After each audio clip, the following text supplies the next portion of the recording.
Timnas Indonesia kembali menelan pil pahit usai dikalahkan Jepang dengan skor akhir 0-4 di Stadion Gelora Bung Karno, Jakarta. Hasil ini membuat asa Indonesia di babak ketiga kualifikasi Piala Dunia 2026 zona Asia semakin sulit.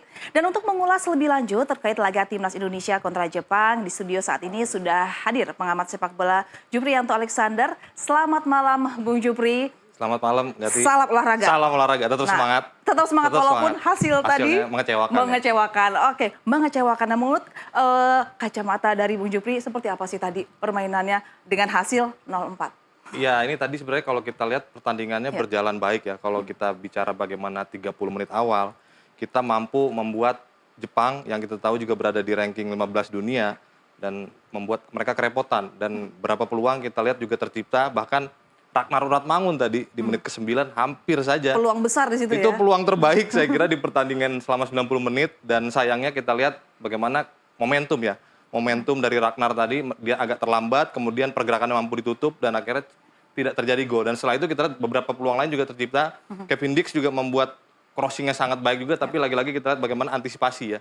Dari Rafael Strijk di tiang jauh tidak begitu baik. Setelah itu kita lihat situasi berubah, pertandingan menjadi terkesannya satu arah, kemudian Jepang dengan mudah kita lihat menciptakan gol demi gol. Ya, gol pertama itu ya membuat mungkin permainan dari tim Garuda kita mengendur. Jadi agak goyah ya, dan kalau kita lihat setelah itu ya kita lihat Jepang mulai menunjukkan bagaimana kemampuan mereka, kekuatan mereka, dan terlihat bagaimana kualitas ya, kelas dari Jepang. Kita lihat mereka saat tertekan mereka tampil tenang, dan ini saya kira membedakan kita dengan Jepang. Dan kalau kita lihat bagaimana Indonesia tadi setelah tertinggal 0-2 di babak pertama, babak kedua bahkan tercipta lagi gol cepat dan akhirnya membuat situasi lebih sulit menjadi 0-3 dan kita mulai banyak melakukan kesalahan-kesalahan negatif dan akhirnya itu yang membuat situasi menjadi lebih rumit, lebih sulit, dan apalagi tadi Price juga sempat blunder juga di gol ketiga. Jadi ini yang saya kira memang membuat situasinya ya memang Jepang secara kualitas di atas kita, tapi saya kira apa yang patut kita lihat adalah 30 menit kita patut apresiasi perjuangan, tapi setelah itu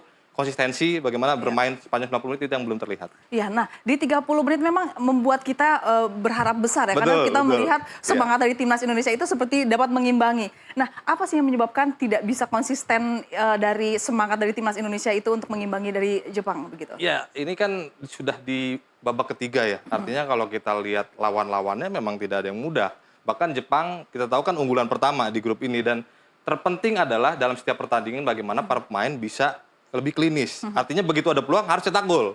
Karena memang sangat sulit. Kalau kita lihat bagaimana menciptakan peluang, untuk bisa menciptakan peluang, untuk bisa menciptakan gol, bisa dikatakan sangat minim ya kalau kita lihat bagaimana perjalanan Timnas Indonesia. Itu yang saya kira juga momentumnya tadi terlewat. Begitu tidak jadi gol, pemain Jepang juga menjadi lebih percaya diri, situasinya menjadi lebih seimbang ya antara kedua tim. Kemudian bagaimana para pemain kita juga mulai kesulitan untuk bisa mengimbangi. Karena Jepang kita lihat bermain sangat tenang, mereka bermain dari memainkan bola dari kaki ke kaki, kemudian juga bagaimana pergerakan tipuan mereka juga sangat baik juga, dan bagaimana kelas para pemain mereka kita lihat ada Wataru Endo bermain di Liverpool, Kaoru Mitoma kita tahu main di Brighton yang tadi juga memberikan umpan menggunakan kaki bagian luar kepada Minamino. Ini saya kira memang ya itu tadi bagaimana kualitas akhirnya menunjukkan, dan harus diingat juga Jepang juga punya waktu adaptasi yang cukup banyak juga di Indonesia.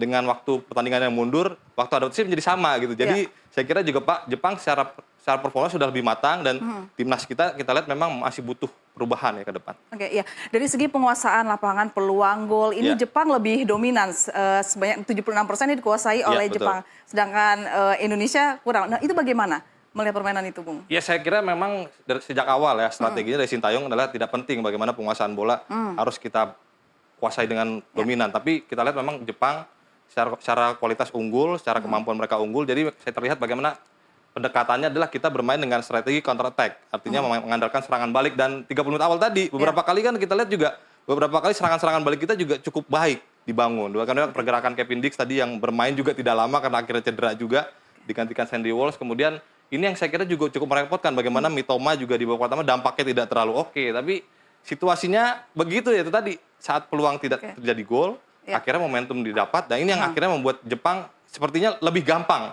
untuk bisa menguasai situasi dan kemudian menciptakan gol demi gol. Oke, kita lihat sekarang ini susunan pemain Indonesia. Tadi dibahas bahwa strategi, mungkin ada strategi yang salah yang diterapkan oleh STI. Apakah ini strategi yang salah dari susunan pemain menjadi salah satu faktor kesalahan dari Sintayong? Bagaimana, Bung? Ini saya kira memang sudah skuad terbaik ya Gati ya. Kalau kita lihat bagaimana Justin, Jay, Rizky Ridho ini kan pemain-pemain yang kita tahu juga secara kualitas mumpuni. Meskipun kita tahu juga di bangku cadangan ada pemain seperti Jordi Amat juga, ada Ferrari.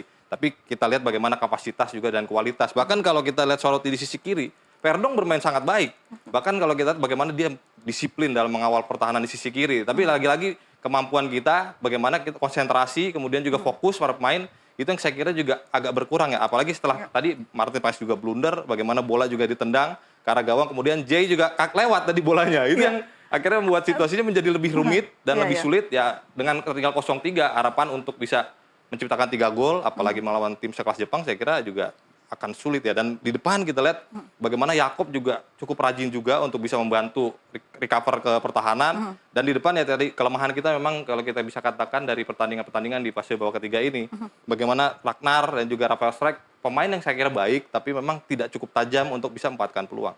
Oke, nah di menit sekitar 35 itu gol pertama Betul. Jepang itu berhasil gitu. Nah, apakah fokus itu benar-benar terpecah di menit ke-35 itu sehingga berpengaruh terhadap hampir keseluruhan tim Garuda kita? Kalau saya lihat justru di 5 menit itu ya, artinya kan gol bunuh diri Justin tercipta menit 35. Iya. Kemudian kita lihat ada permainan yang sangat apik dari Jepang menit ke-40.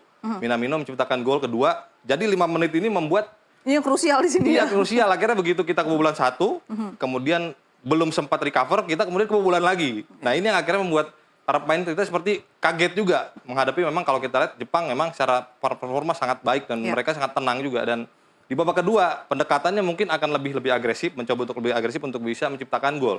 Tapi terjadi kesalahan. Nah itu tadi di level seperti ini di babak ketiga perebutan tiket Piala Dunia, kesalahan sekecil apapun itu yang akan sangat berbahaya buat sebuah tim. Oke, nah seharusnya apa yang dengan cepat harus dilakukan oleh STY untuk mengubah mungkin strategi jika anak asuhnya ini sudah mengalami hal seperti itu dengan gagal fokus gimana Bung? Ya kalau kita lihat kan sebenarnya sudah coba ditenangkan ya, artinya kita coba berkumpul lagi di halftime bagaimana juga bisa lebih baik untuk tampil di babak kedua. Tapi kita lihat memang Jepang sudah bermain jauh lebih tenang, bermain lebih enak ya. Artinya kita lihat bagaimana pergerakan tanpa bola mereka. Dan yang menarik dari Jepang adalah bagaimana mereka begitu kehilangan bola, pemain itu langsung turun semua untuk bisa membantu pertahanan merebut bola dari para pemain timnas Indonesia. Dan saya kira emang ini perbedaannya, perbedaan kualitas antara kita dengan Jepang. Bagaimana mereka begitu disiplin, begitu agresif, dan pemain mereka untuk kategori pemain bintang, mereka mau bekerja untuk tim. Itu yang saya kira juga patut mendapat pujian dari Jepang. Dengan apa yang mereka miliki,